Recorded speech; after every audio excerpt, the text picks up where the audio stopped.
Hello guys, for today's video, di ba kilala nyo to si Shang Shang? Siya yung may mga good vibes na post.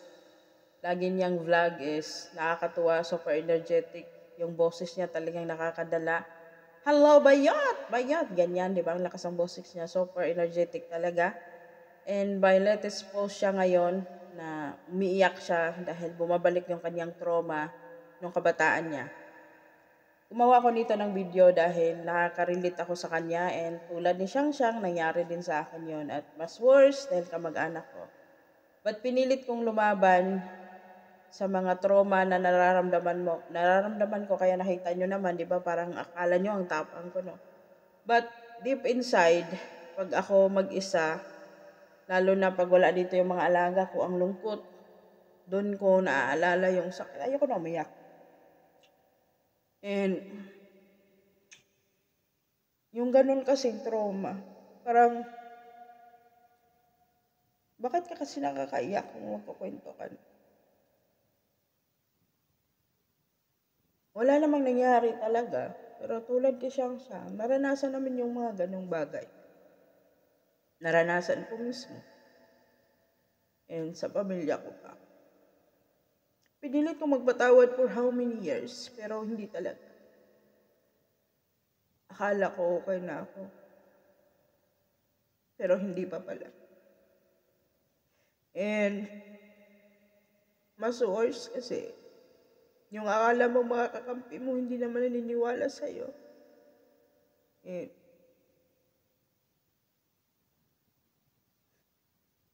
kung meron mong naniwala, isa, dalawa, tatlo, ganyan lang. Basta tala mo sa sarili mong nagsasabi ka ng totoo.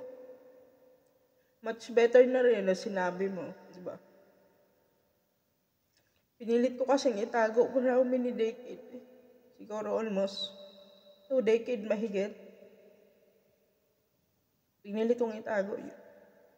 And then nung inamin ko na, wala namang naniniwala sa akin. Meron lang yung pinsan ko na pinagsabihan ko noon pa. Tapos yung ex-boyfriend ko noon, sinabihan ko rin, noon pa. And yung isang pinsan ko ngayon, tapos yung kapatid kong isa. Sila lang naman yung naniniwala sa akin. Kaya yung mga taong toxic sa pamilya ko, niremove ko na. Ayokong makipag-communicate, ayokong makipag-usap. Kasi ka, alaga. Kung hindi ka naman pinaniniwalaan.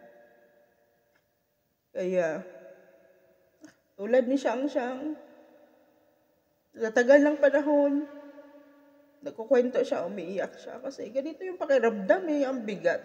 Yung baga, kung isipin mo, maswerte kaming dalawa Kung isipin mo, maswerte kaming dalawa ni Shang Shang kasi wala namang nangyari. Pero, hinakawakan kami lahat-lahat. Yung mga bagay na hindi ginawa sa'yo, nangyari sa'yo. Pero, lagi ko na lang sinasabi siguro maswerte pa rin kami kasi wala namang nangyari. Pero, yung trauma, ganun pa din Mas worse yung trauma kapag naisip mo at napatanong mo sa sarili mo, bakit ginawa yun ng taong yun? Na akala mo kakampi mo, nung akala mo protector sa'yo, akala mo laging nandyan para protektahan ka sa mga bagay na hindi dapat nangyari sa'yo. Pero yun yung unang bagay na ginawa niya sa'yo. Kinalimutan ko ng mahabang panahon, pinilit ko. Walang nakakaalam sa pamilya ko, kundi yung pinsan ko lang, na pinaka-close kong pinsan, from Iligan City. Yun lang yung sinabihan ko at yung ex-boyfriend ko noon. Wala akong sinabihan sa loob mismo ng pamilya ko kasi gusto kong kalimutan, gusto kong magpatawad. Pero hindi pala ganun kadali. For how many years, bumabalik-balik siya sa akin. Lalo na nung time na sinabi ko na, inamin ko na sa kanila lahat na galit na ako. Kasi pakiramdam ko, aping-api ako. Yung kahit anong gawin ko sa buhay, Hindi ako na-appreciate. Ako na nga yung aping-api, ako na yung dihado. Pero ako pa yung masama. Kaya sinabi ko lahat. Buti pa yung mga kapitbahay naniniwala pa sa akin. Pero sa sarili mong loob ng pamilya mo, hindi, walang naniniwala sa akin, isa lang.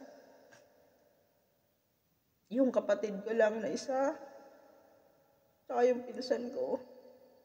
Kaya sobrang sakit.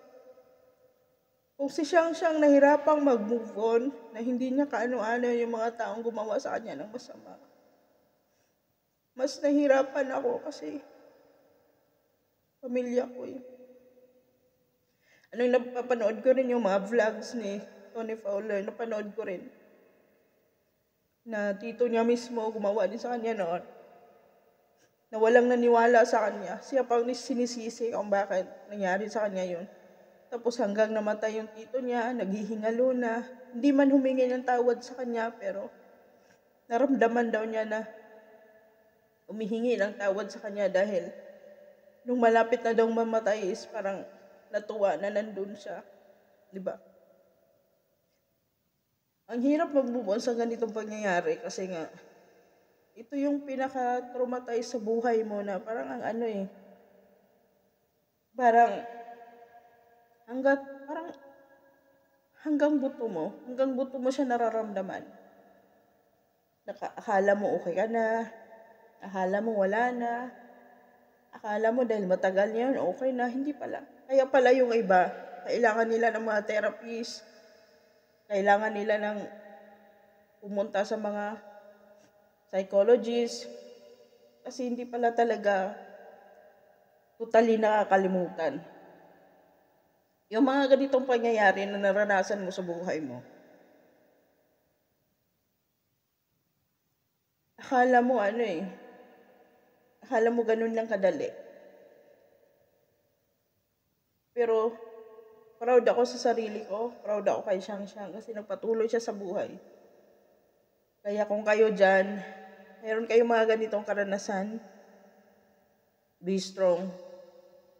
Lumaban kayo, patunayan nyo sa sarili nyo, kaya nyo, at wag nyong itanim sa utak nyo na kasalanan nyo kaya nangyari sa inyo to.